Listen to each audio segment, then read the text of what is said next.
everybody. This is Melissa with Startup Prize. Great to see everyone again. We're super excited about the webinar today. I've got Javeed in the wings waiting to join us. But first, I would be remiss if I did not start with a very big thank you to our sponsors. It is through our sponsors that we're able to do things like this and support you. So I'm going to do a quick thank you. So Startup Prize 2025 is presented by the Prize Foundation and Louisiana Economic Development with generous support from Anderson Family, Louisiana Blue, Business First Bank, Caddo Management, Caddo Parish Commission, Chaff and Associates, the City of Shreveport, Greater Bossier Economic Development Foundation, Hurd McElroy and Vessel LLC, Kallenberg Phillips Family Investments, Heidi and Gregory Kallenberg, North Louisiana Economic Partnership, and Oshner LSU Health Shreveport. Thank you so much to all of our funders, all of our sponsors. It truly makes the world of difference. And now, forgive me, I am gonna bring on my pal Javeed. I just I used to be really great at all of the like spotlights and this and that, and I've just kind of no longer there. So Javeed, thanks so much for joining us. For those of you who have not met Javeed in the past, Javeed has mentored for us with Focus on Health. I always learn things when I'm hanging out with you, Javeed. You want to say a little bit about Bitsol and kind of where your expertise lies and all that good stuff? Yeah, sure. So hello everyone. Javeed Muhammad. So actually, I'm the founder and the CEO of a company called Bitsol. So Bitsol is focused on building healthcare applications. I would say so we help healthcare founders to launch their AI-driven applications in 8 weeks. So how generally we do it? We use a lot of AI tools. So AI is there not only on the helping on the research side, but also on the development side as well. So we build like more than 100 agents till now that help us a lot on like more of on the research part, operation side, and even building those healthcare applications. So generally, how we work, we first start with the prototype. So we offer 2 week prototype to all healthcare founders. So prototype is just because we want to make sure we are aligned, and even at the founders, the risk reduces to 2 weeks. It's not something you are building for months and then you come to know no, we don't want to build this, right? So the 2 week prototype is generally that is actually a working application. That's where you use that prototype to go into the market as well. You can actually even raise funding based on that prototype, and at times you can actually get feedback from your actual customers as well. So it's just really helpful. And then we convert that prototype into actually MVP per compliant applications in next 6 weeks. So 8 weeks, that's where we keep actually the launch. And then we help them, healthcare founders on the AI part as well, like integrating AI into their healthcare applications. And if someone actually that got MVP success, now they want to sell to enterprise. So how to get your first $1 million customer as an Man, enterprise? That's where we help them. we all love that, right? We all were looking for that $1 million customer. Yeah. So, I know, the reason that we kind of decided to do this webinar is because we often see, at Startup Prize, we see founders who have a fantastic idea, have a great thought, a great solution, but they may not be that technical. So we often have founders who are like, well, I need like a technical co-founder. And you know, kind of I sometimes I feel the same way, frankly. I need a lot of like other persons, helping me out. And so AI has really come a long way in what it's able to do and how it's able to help you. And so, when we were talking about this, I know you were like, well, why can't AI just be your co-founder? And I said, ooh, I love that. I want like 18 co-founders. So I think maybe to kind of table set and really kind of start the conversation. And also anyone who is on this webinar, please like at any time drop comments in the chat and we will like ask questions as we go. So please feel free to do that. I'll be watching it and like letting Javeed know about any questions as we go. But really, what do you think are some of the most impactful ways that early stage founders can use AI today? Like really like thinking in terms of like expertise, in terms of saving time, all the ways. No pressure. Yeah. So okay. No, yeah. So actually, I'm a big fan of AI, to be honest. And I want people to use it in the right way as well. So AI can be very helpful, but at times it can be very painful for you as well. So you need to be very careful how you want to use the AI, especially as a founder. So now you are going to start with the ideation part, right? So you have an idea and you want to actually refine that. You want to see what's the market is there, how your competitors are doing. So that's where actually AI helps you a lot. So generally, I guide people to actually not only use AI as a Google. So what people do is they open up either the ChatGPT or the Claude or the whatever the tools they are using. So Hmm. they try to use it like a Google. They just go and ask question, right? Yes, Hmm. at the basic level it works, but AI works when you provide context, right? When you let the AI know who you are, what you want to achieve. So then you will get the better results. And even if you are able to build a knowledge base around the AI, that's it's even more powerful. For example, if you have a document that you written about your idea, so now feeding that document into AI, AI will be able to understand you better. AI will be able to understand your idea better and help you Hmm. in a more better way. So generally, when I ask people to write a prompt, so I ask them four things, four must things they should have in their AI prompt. First is generally who you are. That must to have. For example, in this case, you are saying, okay, so early stage founder. So I'm an early stage founder, right? What you are doing, like what you want AI to actually achieve for that. So, for example, your prompt can include writing a pitch deck or doing a custom discovery, something like that, right? The third point is your audience. That's must to have in your prompt or whatever AI you are using. So, for example, you can say, health investors or the Medicaid partners or even healthcare providers, right? And then the lastly is the tone and the format you want AI to respond you back. You want it a concise or you want it a detailed response. You want it's more of an investor style bullet point or something like that. So if you combine these four things when you are starting to use AI, so AI can give you better results. So for example, I can draft a prompt out of it. uh, I can ask AI, act as a founder of a digital health app for a chronic care, create a one pager for investor, including the problem, solution, and go to market strategy. So now in this prompt, AI know who you are, what you are doing, what's your target audience, and generally what kind of response you want. And even if you can build up on top of that, you got the response from the AI. So now you can use AI to optimize your prompt. For example, you can say add patient quotes for real user feedback, make it more visual, less text savvy, right? But you Hmm. build the context first. Now you can build on top of it. So you now you can actually have a short prompt because now AI is no, you are a digital healthcare founder, right? Hmm. So that's generally how you should use AI in a better way when we come into the prompting part. Uh, if I build on top of that, so now all these tools have capabilities to build agents, to be honest. So it's just not about using even ChatGPT or Claude with something very generically. You can build agents out of that. So for example, for your market research, you can create an agent. Even I can walk you through if that will be helpful. Yeah. Well, I think too, and I mean, just to like full on, like for those who maybe aren't, I mean, I'd like to think everyone knows what an AI agent is, but maybe just like a quick definition, like what is an agent? Like, why would you use it? How would you use it? And like, then we can like maybe talk into like the best way to set one up.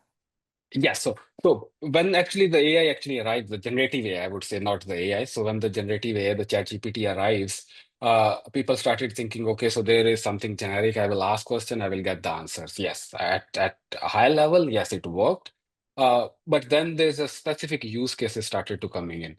So not just a chatbot. So generally, when we talk about the ChatGPT, it's a chatbot. So then the concept came the AI agent. So AI agent is a mix of chatbot, but it can take decisions for you. It can get context from you. It can integrate those external tools with it. So it can actually fetch the context as well and take decisions on behalf of you as well.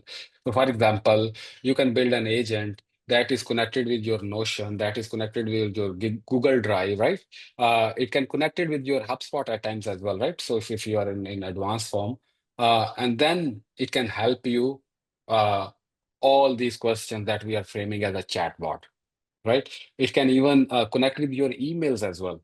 So it reading your email and suggesting you like what you need to do based on that. Even at times it help you writing email and sending emails as well.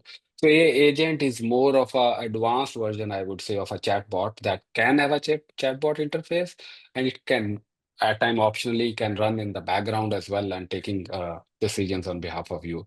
So, but we will be mostly talking about an AI agent that has a chat interface, more of a chatbot, but underlying it's more of a complex way of doing things. I love that. So how do you Yeah. set something like this up? Yeah, let me open up something that can be helpful. Yeah. I love it. Thanks, Javeed. This is So great. I mostly use actually Claude, but these things can be done with other tools as well, like ChatGPT or something like that. So for example, in Claude, you have a concept of projects, right? So what you can do is, so actually I built an agent. So that's for my personal, not the company thing. So I built an agent that can help me build agents. So for example, I created a project. I provided basic level instructions. So let me go through this. So for example, I can say, okay, so create a new project. So project, you can consider in a cloud concept, you can consider it as an agent. It's a specific set of instructions you can provide. So for example, I can say, okay, startup research agent, right? So you can describe what it should be doing. But at the same time, even if you create without this, so you will be able to provide instructions here as well. So this is something you need to be very precise what you want this agent to do or it's this project to do. I will give you a couple of examples. So you can actually add files into it as well. So I actually already created an agent, startup research agent, for example, just to actually make it more simpler and time saving. So what I did is I provided instructions like this. So what this agent need to be doing? So remember, I talked about you need to feed in who you are first, right? So you are a specialized research agent focused on conducting comprehensive uh, diligence on the healthcare startups to identify sales opportunity. So that's for mainly for our Bitsol. So I divided the whole instruction into like funding intelligence, founder and leadership analysis, product and technology assessment you need to do. So, for example, if you are researching about a company, about a startup, so what exactly required for us? Social media and content analysis as well. So it can go and read out the company pages and do all that analysis. Even when you're doing this, you can provide the priority as well. So, for in our case, we provided LinkedIn as a priority one. So, for example, if you're talking researching about a company, go and research about these LinkedIn as a first priority, go for company page updates, go for hiring updates, product announcements, founders post, employee growth patterns, engagement level on post, right? So you can feed AI as much as information you can, and it can go and do all that research for you.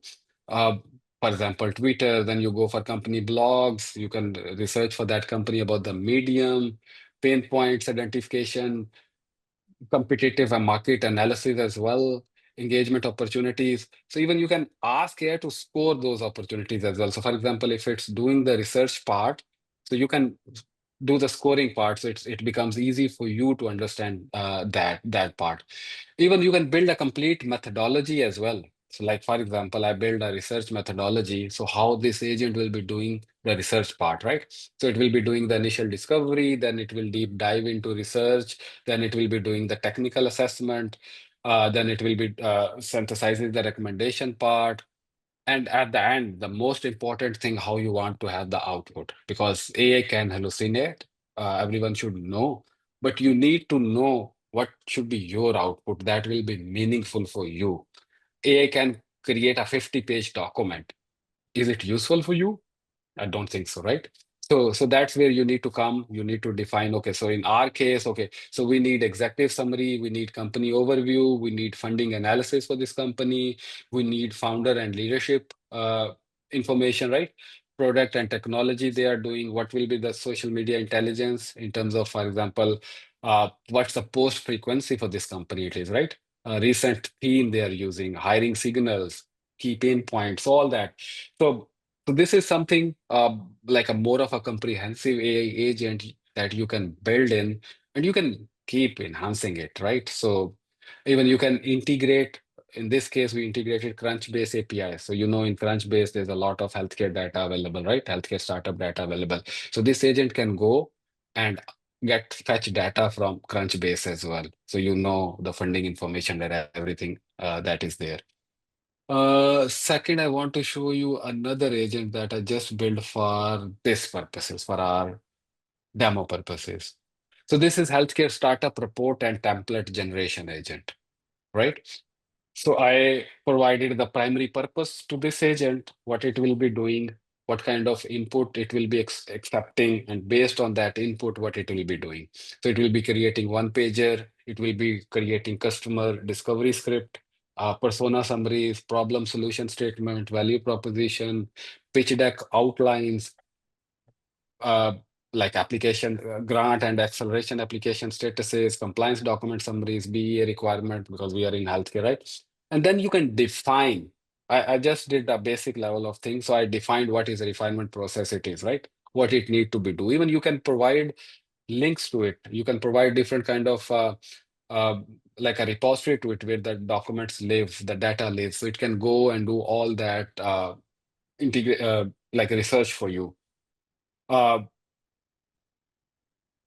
if required, I can share these with the after this call as well, so you can build on top of it. Like, so how the output need to be done, recommended data sources. If I need to read about anything in after the research, what I need to do, right?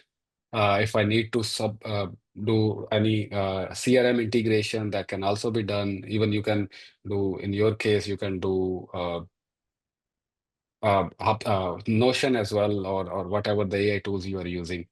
So this is kind of where you can do Google Drive as well. Even I provided the sample prompts as well to this agent, so this agent can produce the relevant results. So later on, we are going to see these results as well, what this agent did for one of the made up startup that I thought about, and I did some research on top of that. But before going deep into it, so any question, any comment on that?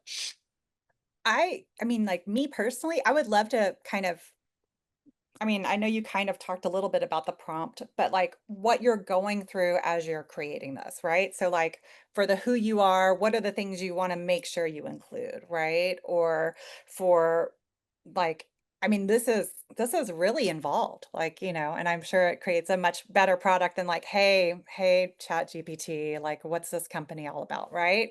So I think it's just like how do you determine what you're asking, you know what I mean? Like, is it like I think about what I want to create first and then I back into it? Like, what's your process for creating these prompts, I guess? Because they're pretty complex.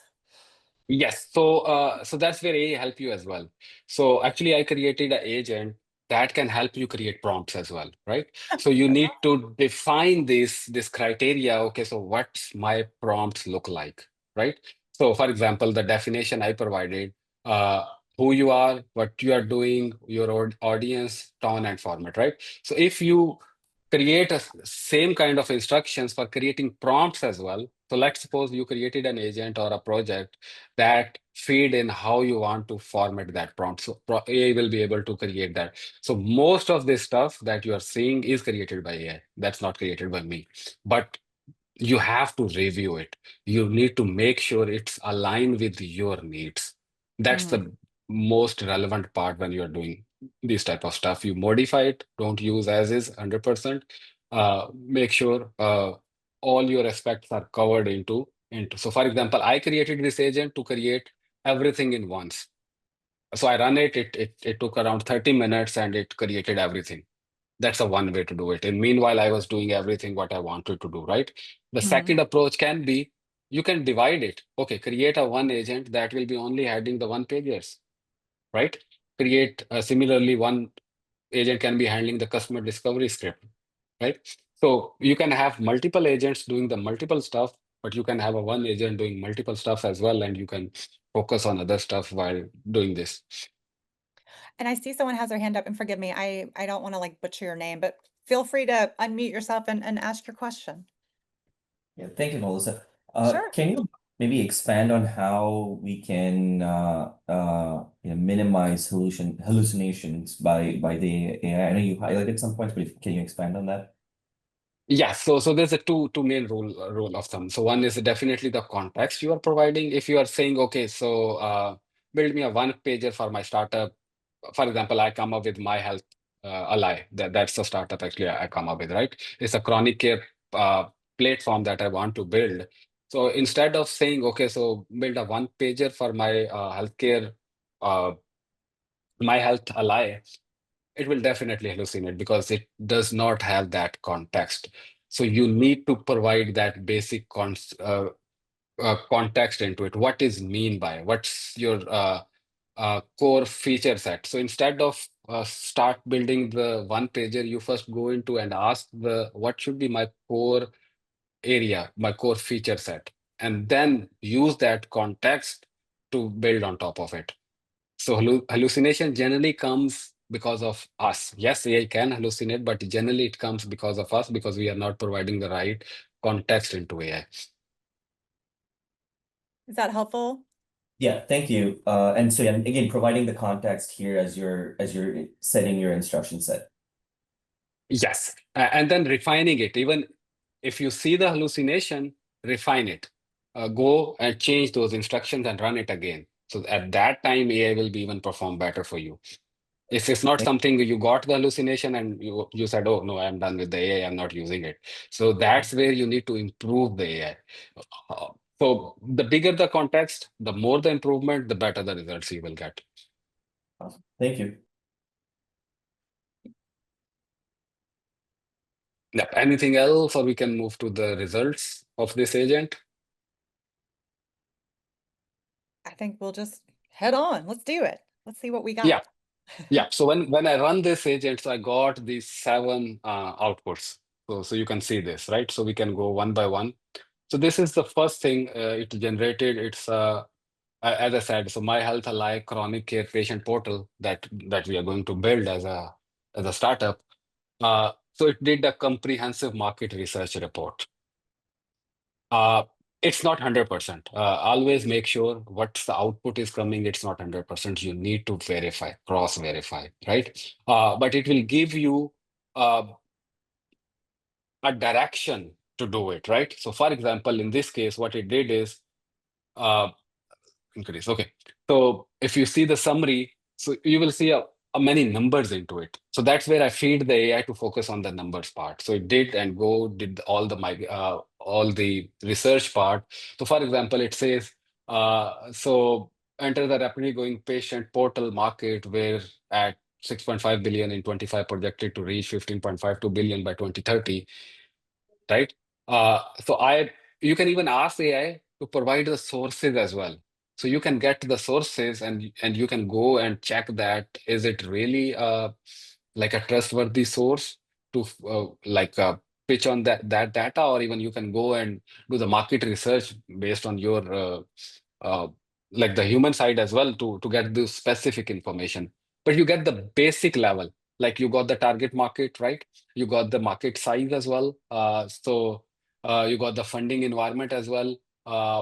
Like the AI enablement startups are 62% getting more funding as compared to traditional startups, right? So you get the direction out of it. You get the competition analysis as well. Uh, then it actually build on top of it. So you got market analysis. Uh, you got market because it's a chronic care management market. So it did all that R&D based on that. Uh, I did not feed any number into it. It's just the AI is did all that stuff, right? So you got the patient pain points as well. Then it can go the competitive landscape analysis as well, and it can go and do the that market research on the public reviews as well. So for example, if your competition, you know them and you want to do, okay, so what features I should include where the patients are struggling with that, my competitor, so it can go and read all those uh, comments. So for example, one of the startup recently, we helped them. So we were able to grab 52,000 public reviews, did the sentiment analysis and figure out what's the problem there. So that's kind of research AI can help you do. And that all was done through AI. So that's the first output that we got. Uh, if required, I will be able to share that as well. So we were able to see the technology trends as well, like the ambient documentation, generally 30 to 40% physicians adopt. Some hospitals are at 90%, right? AI cutting documentation time by 30%. These are all coming from the sources, and I can ask AI to provide me those sources as well from where you got all these data, right? Uh, and then based on that, it actually created me the feature set as well, right? That I need to have based on that market research.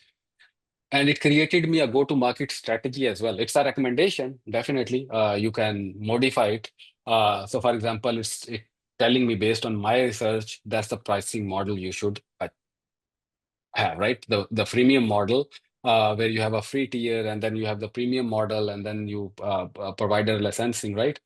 Uh, and it suggests alternate as well. It's a B2B, B2C features as well. That's the second market go-to-market strategy you can have, right? So AI can help you on this recommendation part, but not taking the decisions. Remember that. That's you. You need to validate it and make sure, yes, this is the right approach to do it. It even helped me to build a launch strategy as well. Like in phase one, I need to do this. Phase two, I don't actually align with the numbers because you need to be much faster than this. But you got at least the phases, what you need to include in phase one, phase two, phase three. What kind of a key partnerships you should have for this type of startup, right? You need to have a EHR integration partners because we are into the chronic care. So this must to have, right? Telehealth platforms, like whatever. It did the risk analysis for me as well. What should I be more careful about it? Uh, and You can build on top of your targets as well. What kind of matrices you want to put for yourself to make a success looks like, right? So this is the first output that we built on top of this market research agent. Any question on this before we move to the second artifact? I have a question. Yeah. So, like, let's say there's something in this results that you're like, oh, I know that's not correct, right? So, are you um, editing within uh, AI? Like, are you giving feedback right then, like, no, this fact is wrong, or, cross-reference this, or are you dumping this into a document and then going through it, with your I, own I kind ideally play with the AI. So that's my recommendation. So provide the feedback to AI. So AI is not only will be able to modify this document, AI will be able to modify other 7 documents as well that you are in parallel creating, right? So Mhm. that's where how you are improving the AI. And so you get the final output in a right way. And then when you are almost ready, not 100%, 80, 70%, then you can push these documents into directly either Google Drive. A can do that as well, or the Notion as well, right? Or any Mhm. other tool you want to use. So instead of like a copy pasting or modifying things, it can format these documents and push directly into those tools as well. I'm not sure if how many are familiar with these. There's a concept called connectors. Okay, so if by using Claude, so these are the connectors tab. So you can connect as many as connector as you can. Like in my case, I have a Google Drive, I have a, Atlassian, Jira, and all the HubSpot, Zapier. I was using Notion as well, right? So you can connect, and then you can retrieve data, and you can send data back to these as well. So like I can ask AI to create the 7 Google Drive documents and push to my this Google Drive folder. Mhm. Yep. So all done. You don't need to create even those things manually now. Wow. Well, I mean, just better and better. It's kind of wild. Sorry. I feel like Yeah. always like the Okay. Luddite in the room. And Okay. I know Shelley was asking about the prompt to generate some. I'm sure it's a massive prompt. So I generally rely on instructions, not the prompt. So prompt is very simple. So this is the prompt. I Mhm, want to build a startup, My Health Ally, a chronic care patient portal, do a deep research and create reports and startup templates.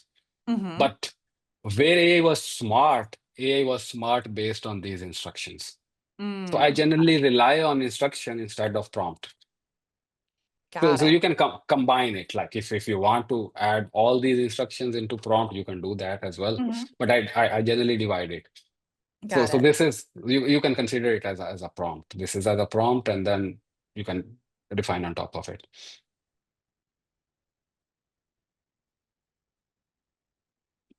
Okay, so this one that we were doing, like now I built that so I can do this for multiple startups as well. So now I can say, okay, so instead of health comply, so I have another idea, do this the same for that as well. So I will have all those threads and I can play around instead of having everything in one thread, and AI actually even hallucinate more if you have more things in one thread.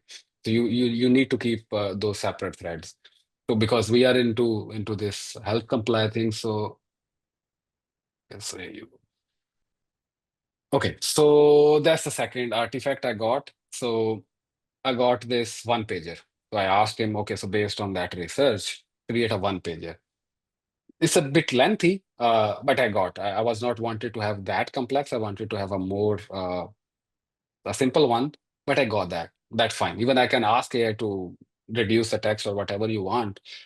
But now here's come the other tools as well. So generally when you are in your doing building that like a AI co-founder, don't rely on a one tool because one tool can't do everything.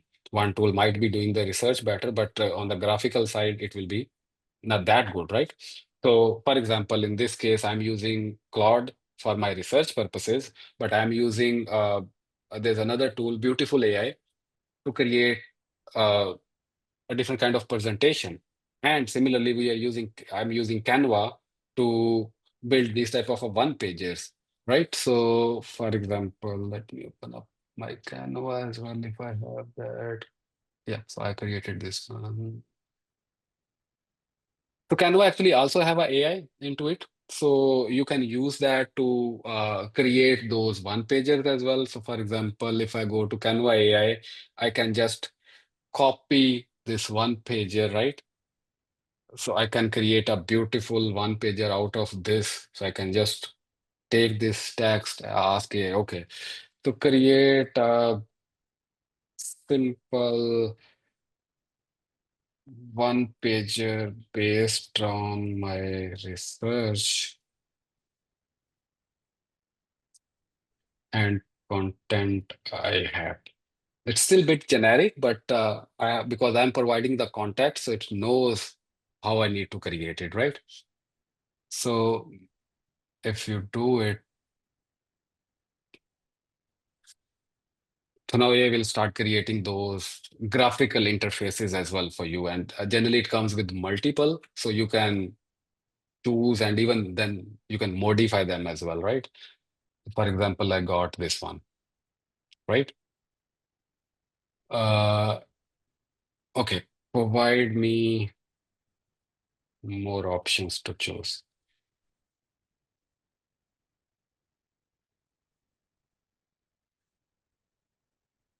But the good part is when you're using these type of tools, it's not about the prompting. It's about you should have the ability to modify. That you should always consider when you're picking a tool. For example, in this case, I got another variation. That's fine. But what I can do now, I can modify it. That's the best part. Always you should have, right? Because you will not get 100% result from AI. So that's where your human capabilities comes to modify. I want to modify anything in out of this one pager, you should be able to do it, right? Or even you can ask AI to use some templates to build out of it. So like I want to modify these numbers, I can do right now, right? So this is the second consideration I've always asked founders to use those tools where you have the control. Don't use those tools where you don't like it can you can ask the cloud as well to create an image, but it will create an image for you. You can't modify it. So that's Mhm. why I came into Canva, ask Canva to create it so I can modify it as well. Got it. That's a good tip. Are there other like kind of common pitfalls or do's and don'ts just like in general as you create documents that you're kind of keeping in mind, like kind of good rules of thumbs, like you don't want to ever do this or make sure you don't do this or you know what I mean? Like maybe like you should probably proofread. Yeah, that's a no-brainer, but you know, are there other kind of common pitfalls that you see with early stage startups trying to use? Yeah. So I think the first thing again that we talk, don't ask vague things like write a business plan. It will not do it, right? So create it more of a comprehensive. Second, don't assume it's correct. That's the biggest thing generally founders do. They got something, like I got something, I will start sharing with the investors. That will never work. There will be hallucination, there will be wrong number, there will be something that is not correct. So always assume it's not correct by default, right? And then cross verify it and make sure everything you are adding is right, right? And the third is don't use these outputs as a legal or a clinician like a decision making, right? Because AI is not good there. You can't make build a legal case based on this, the AI generated content, right? So that's where you need to be very careful. Uh, Mhm. so I would say like use AI for first draft structure and idea expansion, not the final content. Got it. That's a good point. You had Yeah. mentioned when we were talking about you had your kind of your startup the prompt that you had for all of your startup templates, right? For like healthcare templates, like the one sheet and this and that. And you had mentioned when you're speaking that you don't want to like overload one project with like too many things that it can kind of start. Say more about that. Like, you know, like if you kind of overload one project or. Yeah, so like this is the same concept that I tried to build in. So I that's why I created this agent. So we know what's the practicality we are talking about. So for example, if I go about one more thing even before going into that question, so I want to show. So for example, this is something the pitch deck I got. So I asked AI to actually build a pitch deck as well. So that's the sixth output that we got out of it. So it created me this contextual slides. It's not a graphical, but it created me these slides, right? Slide one, what should be in slide one, what should be in slide two. So we have these type of pamphlets already built in. Okay, so if you want to build a, a sales pitch for investor, how it should be look like, right? Similarly, if you want to pitch for your customer, how it should look like. And then we feed that AI, and then the actual content comes from the AI part. The template comes that's already have, but the content comes from the AI. Uh, but it's not there because you can't pitch this as is, right? So you need to convert into some kind of a graphical interface. Uh, Another thing you should note, I asked AI when I was actually creating that prompt, I asked AI to add speaker notes as well. So at every slide that you have those speaker notes as well, right? You can modify definitely, but you got something where you want to build on top of it. So there's another tool I want everyone to try out is this is called this beautiful.ai. Let me okay, so are you able to see it, right? So you're able to see the slide deck, right? Mhm. Yes. Yeah. So what I did is I just copy paste the slides that I got from the agent to ask create this slide deck for me. So, like literally in 15 minutes, I'm able to do the market research. I'm able to produce all this document I need to do, and I'm able to create this uh, a basic level of representation of my slide deck as well. You can definitely go and modify it, but you got something basic to start with, right? Mhm. You need to verify those numbers are correct or no, but you have something ready to go in 15 minutes. Yeah, and I mean, sometimes you're right. Like sometimes it's just getting that initial document started, you know? It's like it's easier to edit than create sometimes, you know? And so uh it gives you something to start with, right? Yeah. Shelly's asking, kind of while we're talking about this, since you mentioned beautiful AI, if you have other kind of favorite AI tools that you like using for health tech, if you have a favorite AI aggregator, and also like kind of good resources for learning how to use different tools. Yeah, so I would highly recommend first choose one of the major LLM or the AI tool, which is generally either it can be ChatGPT, it can be Claude, it can be Perplexity, it can be Gemini.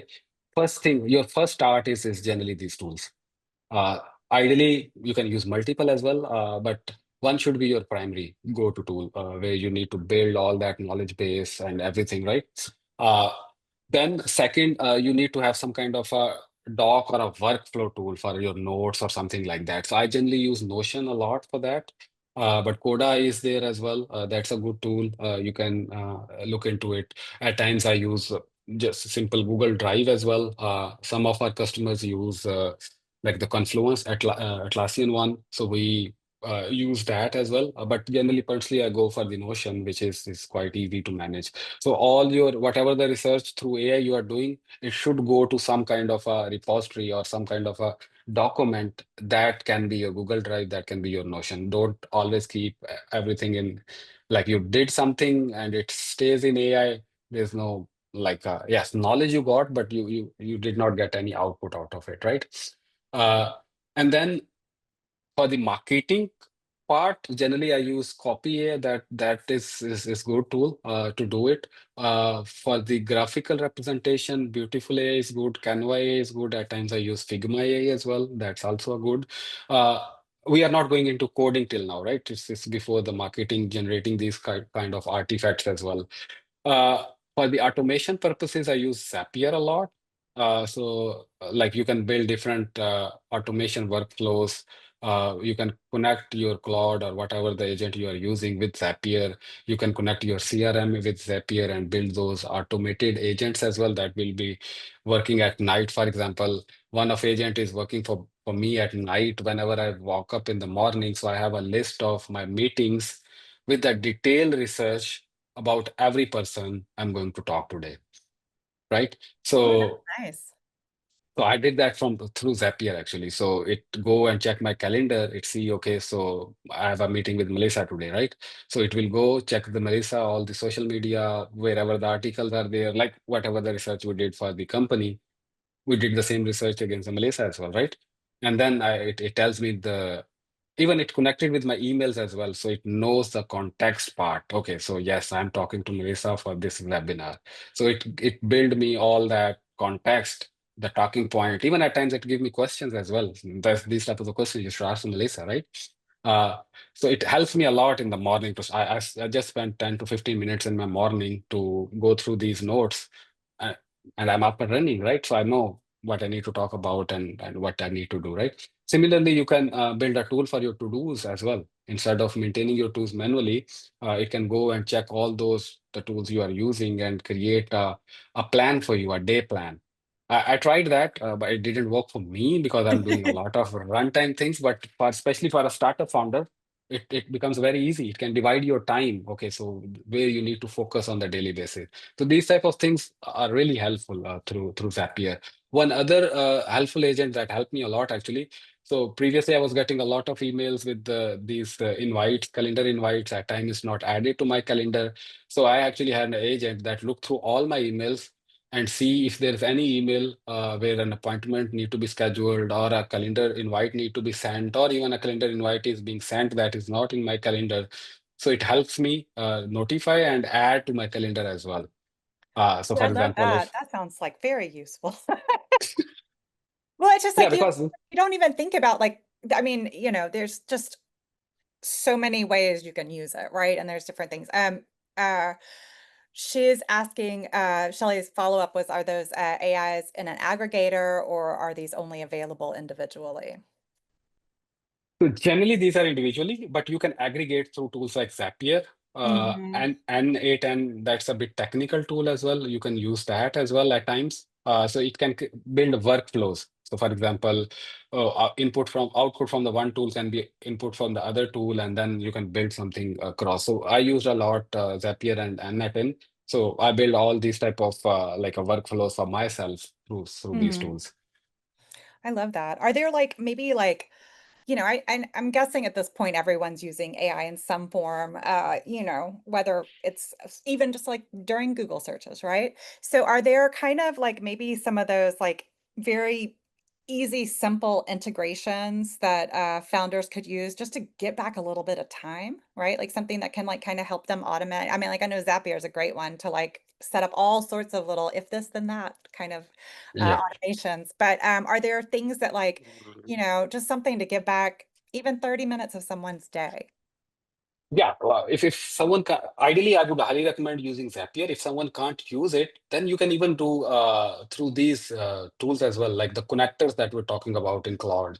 So, for example, if I need to respond to an email and I need to do tomorrow, what I generally do is I have that email, I get the rewrite from the AI, either through Claude or the Chat GPT, and then ask AI to schedule in my CRM like the HubSpot we are using, right? Mhm. So now AI will schedule that email for me to send to tomorrow. So I don't need to worry about tomorrow. I need to send the email at 9 a.m. That email always already written in my uh, during today, and it's ready to go tomorrow.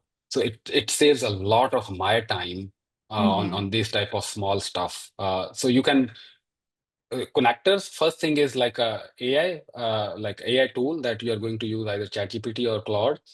Add connectors, whatever the tool you decide, connect them with your AI. Uh, yes, people are worried about at times about their like personal data, keep it separate. But generally, how much data you can provide to AI, connect to these tools, and then use those connectors to make your life easy. Like Mhm. even in Gmail, you can schedule a mail, right? So you can connect Gmail with your ChatGPT and ask ChatGPT to schedule my email for tomorrow 9 a.m. Send to Melissa about a reminder of a webinar. AI will be able to do it. That's awesome. I didn't even know about that. I mean, like, I most of the time if I'm like using AI, I'm just feeding it like I'll create a PDF of something I've been working on and like feed it that. But the idea of like everything could just be interconnected and like I don't have to like now go find the document and pull it out and da da da da da, or copy Yes. and paste it. Yes, my friend, go ahead. Oh yeah, just another question. So, how would you recommend feeding in like any proprietary material? Like, where I'm assuming no, but any advice on that would be helpful. No, yeah, you are right. No, especially these public tools, don't do it. So what I did is I categorized content into two shapes. One is general content that I'm not worried about to feed into AI, right? The second is that come under the NDA or something that I can't feed. So I generally have a different folders. I only provide those folders. Those are not under the NDA or not sensitive information to AI. Uh, you can provide those sensitive information only to those tools. Those are certified. For example, if you have any patient information and you want to feed into ChatGPT, I would highly recommend don't do it. If you want to do it, get the enterprise edition. So generally in enterprise edition, ChatGPT make sure everything remains personalized, right? Especially if you are using free tools, then it's never. I'll not recommend that. If you're using Pro, for example, ChatGPT provide Pro tool as well, right? So in Pro, you can go and read those their terms and conditions. That's must to have. Any tool you are going to use, read their terms and conditions and see how. Even you don't need to read it. You can just copy paste into ChatGPT, or you can start asking question. Does it covers these type of stuff or no, right? So first do your due diligence, then feed this type of information. You need to make sure this content is only for you.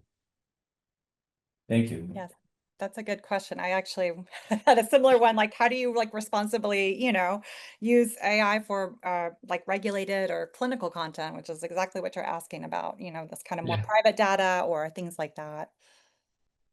yeah. Ideally, get the paid version, especially if you have in healthcare domain. It's generally good to have these enterprise accounts. That generally helps a lot. Got it. Well, we've got about 10 minutes left. And so if you have any additional questions, now is the time, folks. But I guess maybe as we kind of are on our way out, where thinking like where maybe AI is really going to create that leverage for you, like in terms of time, labor save, things like that, or just the research function, and maybe where AI just really probably doesn't belong.